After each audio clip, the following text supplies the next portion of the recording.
reported the harassment. They fired me. 3 months later, I owned the company. Let me tell you exactly what happened on the morning of March 7, 2022. I walked into the headquarters of Vantage Solutions, a mid-sized marketing firm in Seattle, Washington, where I had worked for 6 years and built half their client portfolio from scratch. And I handed a formal harassment complaint to the HR director. Her name was Linda Cho. She read it in front of me. She looked up once, looked back down, and then she said the sentence that changed the entire trajectory of what happened next. I'll need to loop in legal before we go any further. 2 weeks later, I was called into a meeting with legal, HR, and my direct supervisor, a man named Craig Ellison. They told me my role was being eliminated due to a company restructuring. They handed me a severance agreement. They gave me 20 minutes to sign it. I did not sign it. I walked out of that building at 11:43 in the morning with my box of desk items, 6 years of documented work history, and the phone number of an employment attorney I had called the night before. 3 months later, I sat in the same conference room where they'd handed me that severance agreement. Except this time, I was on the other side of the table, and the company they had fired me from no longer existed in the form they had built it. My name is Lauren. I'm 38 years old. I'm from Seattle. And this is the story of what happens when you document everything, trust nothing, and refuse to sign a piece of paper that was designed to make you disappear. If you've ever been punished for telling the truth at work, like and subscribe, because what I did next is something they absolutely did not see coming. Let's go. I joined Vantage Solutions in the spring of 2016 as a senior account manager. At the time, the firm had 12 employees, 3 major clients, and a reputation in the Seattle marketing world as a scrappy but talented boutique agency. I was hired to grow the client portfolio. That is exactly what I did. Over 6 years, I brought in 14 new accounts. I built relationships with clients in tech, healthcare, and retail that represented, by my last count, approximately 67% of the firm's annual revenue. I won 2 industry awards. I trained 4 junior staff members who all went on to become solid contributors. I was, by any objective measure, the most productive person at that company. I was also, for most of those 6 years, managed by Craig Ellison. Craig had joined Vantage as VP of Client Services in 2018. He was 47, loud in meetings, charming at client dinners, and possessed of the specific confidence that comes from decades of being allowed to behave however he wanted without consequence. He had been promoted twice before Vantage. He had left 2 previous firms under circumstances nobody talked about openly, which I did not know when he arrived and learned only much later.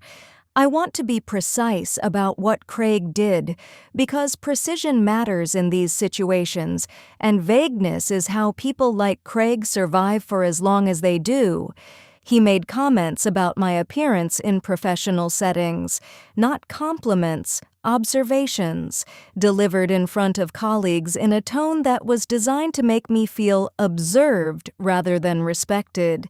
He touched my shoulder and upper arm in meetings, not aggressively but consistently, in a way that nobody did to the men in the room.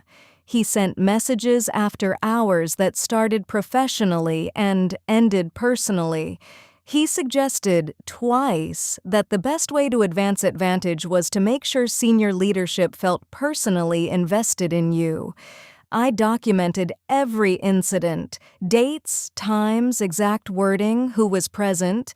I had been doing this since month 3 of working with Craig because something in me, the same instinct that makes you lock your car in a parking lot you've parked in 100 times, told me I would need it. By February of 2022, I had 14 months of documentation in a folder on my personal laptop that I had backed up to 3 separate locations. I reported Craig on March 7th because of something that happened on March 4th. A Friday afternoon, after most of the office had left, he came to my desk, sat on the edge of it without being invited, and said,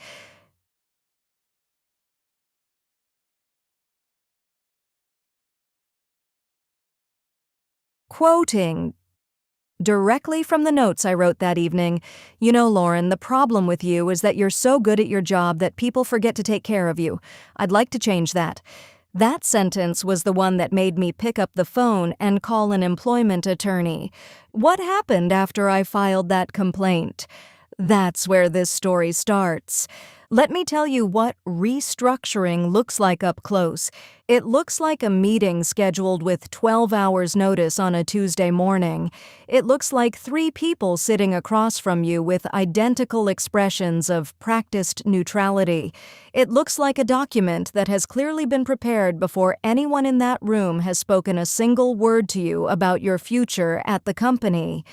The legal representative, a man named Douglas Park from an outside firm, did most of the talking. He explained that Vantage Solutions was undergoing an organizational restructuring that had resulted in the elimination of several positions. He said mine was among them. He said this had nothing to do with my performance, which was how I knew it had everything to do with my complaint. The severance agreement was 12 pages. It included a non-disparagement clause, a non-compete clause covering a 12-month period and a 50-mile radius, and a full release of all legal claims against Vantage Solutions and its employees. All employees, including Craig Ellison.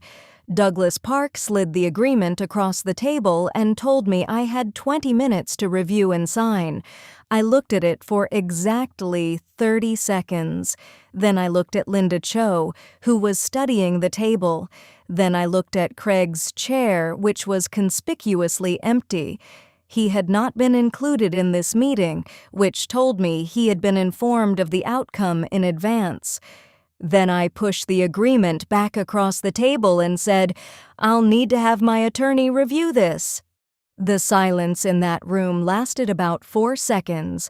Then Douglas Park said that was my right and that the offer would expire in 72 hours.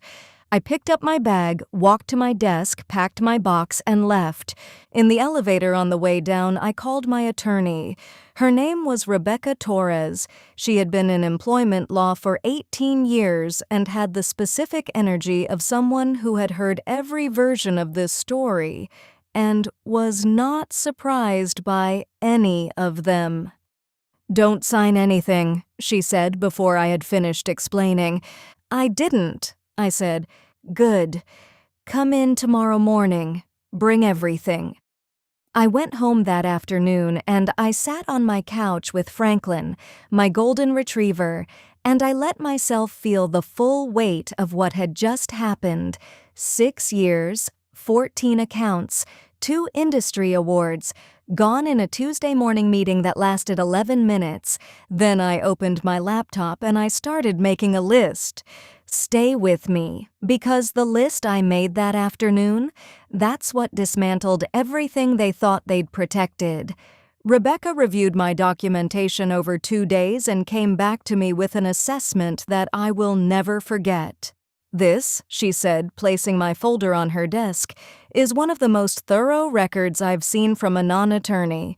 You documented dates, times, witnesses, exact language, your emotional and professional response to each incident, and the pattern of escalation.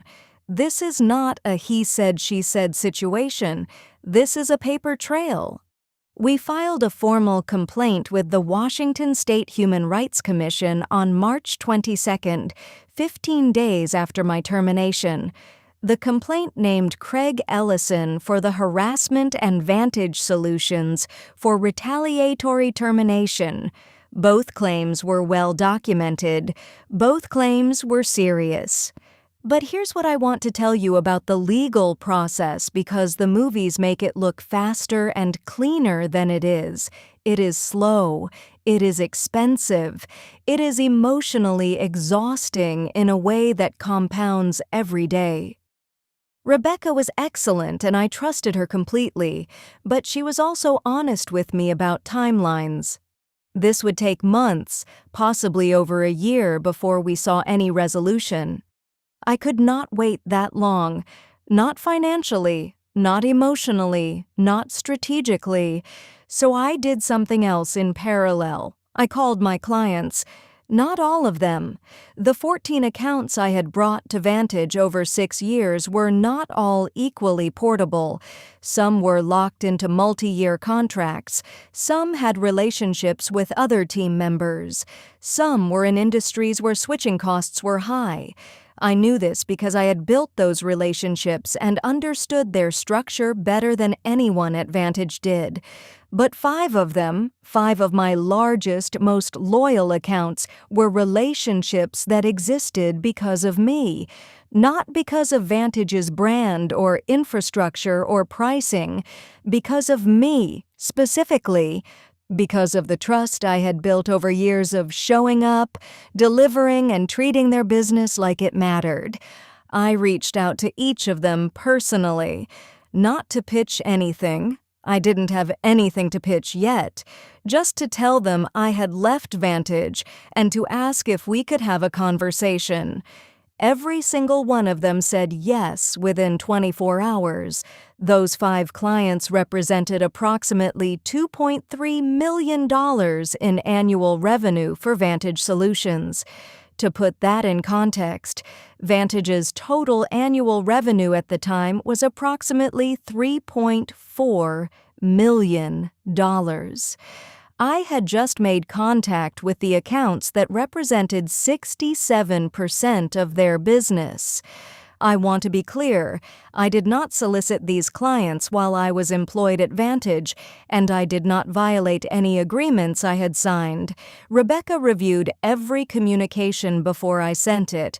What I did was exercise the right that every professional has to tell the people I had relationships with that I was no longer at my previous employer and to make myself available for future conversations. The non-compete clause in the severance agreement would have prevented all of this. That's why they wanted me to sign it. That's why they gave me 20 minutes. I hadn't signed it, and now I had 5 phone calls scheduled for the following week. Type SMART in the comments if you see exactly what I was doing. Because these 5 calls, they were the beginning of the end for Vantage Solutions. The 5 calls happened over 3 days in the first week of April. I was honest with every client. I told them I had left Vantage under difficult circumstances that I could not fully detail due to ongoing legal matters. I told them I was in the process of establishing my own firm. I told them I was not asking them to make any immediate decisions, only to know that I was available and that if they ever wanted to discuss their marketing needs independently, I would welcome that conversation. Client 1, a healthcare technology company in Bellevue that I had brought to Vantage 3 years earlier, asked how quickly I could have a proposal ready. I said 2 weeks. They said they'd been looking for a reason to simplify their vendor relationships anyway. Client 2, a regional retail chain I had managed for 4 years, told me their contract with Vantage was up for renewal in 60 days, and they had already been reconsidering. They asked if I would be their primary point of contact if they made a switch. I said yes. Client 3 asked me to have lunch. We spent 2 hours talking about their upcoming rebrand.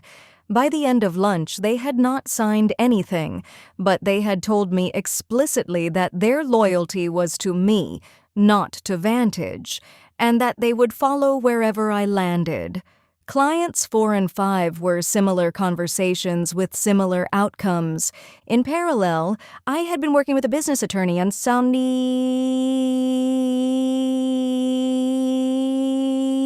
a different one from Rebecca, who handled the employment side, to establish a legal entity. Lauren Marsh Consulting, LLC, was incorporated in the state of Washington on April 14, 2022. I rented a small shared office space in Capitol Hill. I bought a new laptop. I hired a part-time bookkeeper. By May 1st, less than 8 weeks after being walked out of Vantage with a box of desk items, I had signed contracts with 3 of the 5 clients I had contacted. Combined annual value, $1.4 million. Meanwhile, back at Vantage, something was happening that I had anticipated, but that still unfolded faster than I expected. Craig Ellison had been placed on administrative leave 2 weeks after my WSHRC complaint became known internally. The firm had hired an outside investigator. 2 other women, one current employee, one former, had come forward with their own accounts. This information reached me through a contact still inside the firm who was not violating any agreements in telling me things that were becoming generally known. Vantage's largest client, a tech company that alone represented nearly $900,000 annually, had called Vantage's CEO to express concern about the public nature of the situation. The client had a public values statement that included explicit commitments around workplace safety. Their account manager at Vantage, the person they worked with day to day, had been me. I had been replaced by a junior employee who had been at the firm 8 months. The tech client called me directly in late April.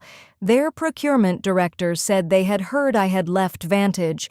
She asked if I was available for a conversation. I said I was. Don't go anywhere. Because this conversation, this is the one that ended everything. The tech client's name was Orion Systems. They were based in Redmond, a software infrastructure company with a B2B product that needed consistent, high-quality marketing support. I had managed their account for 3 years. I knew their product, their team, their quarterly review cycles, their communication preferences, their anxieties.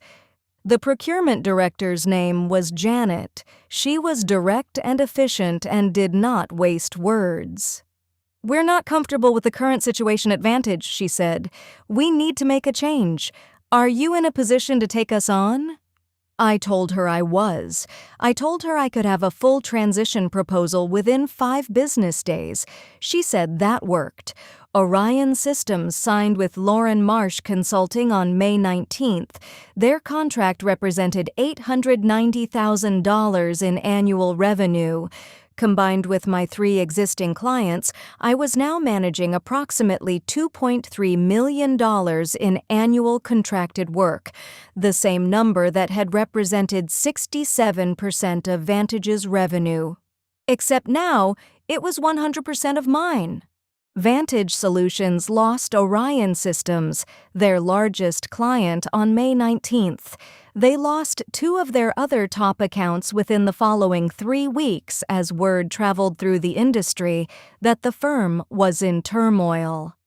Craig Ellison resigned in June, reportedly to avoid the outcome of the outside investigation. 2 of Vantage's 5 remaining employees left in July. In August, Vantage's CEO, a man named Richard Holt, who had been largely absent throughout all of this, managing the firm from a distance while Craig ran day-to-day operations, called me. I want you to sit with that for a moment. The CEO of the company that had fired me for reporting harassment called me 4 months later. He said Vantage was in a difficult position. He said they were considering their options. He said he wanted to explore whether there was a path forward that made sense for everyone. I asked him what he had in mind. He said he was open to discussing an acquisition, Lauren Marsh Consulting absorbing Vantage's remaining client relationships and infrastructure in exchange for an agreed consideration. I told him I would think about it. I called Rebecca. I called my business attorney. I called my accountant. We spent a week running numbers and reviewing Vantage's remaining assets, which at that point consisted of 2 mid-tier client contracts, some office equipment, and a brand name that had taken on water. Rebecca also told me that the WSHRC complaint had been reviewed and that the commission had found sufficient cause to proceed. The potential liability exposure for Vantage in the employment case was significant. I went back to Richard Holt with a counteroffer. I would acquire Vantage's remaining client contracts and selected assets. In exchange, Vantage would pay a settlement figure in the employment matter, provide written acknowledgement of the findings against Craig Ellison, and issue a formal statement to the industry affirming my professional reputation. He accepted. Type karma if you felt that landing, because I sure did. The closing meeting happened on June 3, 2022, exactly 88 days after I had walked out of Vantage with my box of desk items. It was held in Vantage's conference room, the same room where they had handed me the severance agreement and given me 20 minutes to sign away my rights. I sat on the same side of the table where they had sat. Richard Holt sat across from me with his attorney. Rebecca sat beside me. My business attorney sat on my other side. The documents were already prepared. We went through them methodically. Each signature, each initial, each clause reviewed and confirmed. When it was done, Richard Holt extended his hand across the table. His expression was complicated in a way I did not try to interpret. There were probably many things in it: regret, relief, the specific exhaustion of someone who had watched something he built collapse because he had looked away at the wrong moment. I shook his hand. I meant it to be professional, and I think it was. What I felt in that room was not triumph in the way movies depict it. No swell of music, no dramatic pause. It was something quieter, a settling. The specific satisfaction of a thing being resolved correctly, of a process that had been designed to silence someone producing, instead the opposite outcome. Craig Ellison was not in the room. He had resigned 3 months earlier. His LinkedIn profile currently lists him as a consultant, which is what people in his industry put when they are between positions and hoping the next employer does not do a thorough reference check. Linda Cho, the HR director who had looked at the table when they handed me the severance agreement, had left Vantage in April. I do not know where she is now, and I find I do not think about her much. I walked out of that building for the last time at 2:17 in the afternoon. It was a Friday. The weather in Seattle was doing what Seattle weather does in June, gray and slightly damp, with the suggestion that it might improve later. I called Rebecca from the parking lot. She said, "Congratulations." I said, "Thank you for everything." She said, "You did the hard part. I just followed your documentation." That might be the best professional compliment I have ever received.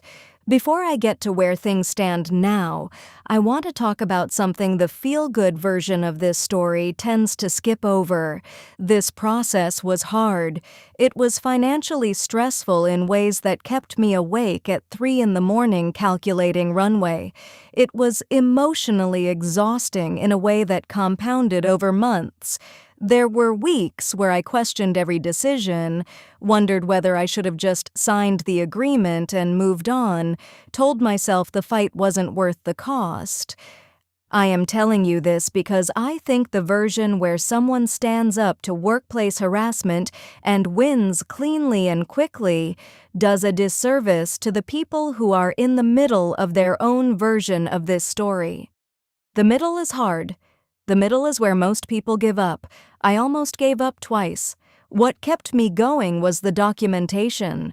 Every time I doubted myself, I opened that folder and I read through the dates and the times and the exact words, not to make myself angry, to remind myself that what had happened was real and specific and documented, and that the process of seeking accountability for it was legitimate, regardless of how uncomfortable it made everyone around me.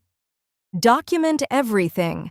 I cannot say this clearly enough, not because you are planning to sue anyone, not because you assume the worst, but because memory is imperfect and systems are designed to make you doubt yourself, and a record of dates and exact language and witnesses is the most powerful tool available to someone in the position I was in. I also want to say something about the non-compete clause, because I have heard from people in similar situations who signed agreements like the one Vantage presented me with, and the consequences were significant. A non-compete clause is not just a formality. It is a legal instrument that can prevent you from working in your industry, with your clients, in your city, for the period it covers. Signing one in the context of a retaliatory termination can eliminate the very leverage you need. If you are ever handed a document in a termination meeting and given a tight deadline to sign it, you have rights. You have the right to take time. You have the right to have an attorney review it. Exercise those rights. Every time. And finally, the clients. The reason this story ended the way it did was not legal strategy or business acumen. It was relationships. 6 years of showing up, delivering, and treating people's business as if it mattered produced something that could not be contractually transferred. Vantage owned the accounts on paper. They did not own the trust. Build the trust. Always build the trust. Lauren Marsh Consulting is now in its 3rd year of operation. We have 11 clients, 6 full-time employees, and a part-time team of 4 contractors. Our office is no longer a shared space in Capitol Hill. We moved to our own suite in South Lake Union 18 months ago. Last year, we were recognized by a regional business publication as one of the fastest-growing marketing firms in the Pacific Northwest. I still have the folder, the one with 14 months of documentation. I keep it in a drawer in my office not because I need it anymore, but because it reminds me of something important: the discipline of paying attention, of writing things down, of refusing to let experience become only memory, is what made everything else possible.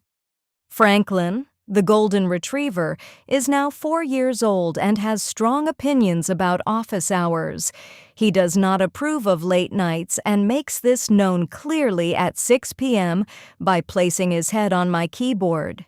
Craig Ellison has not worked in marketing since he left Vantage. I know this because the industry in Seattle is not large and information travels.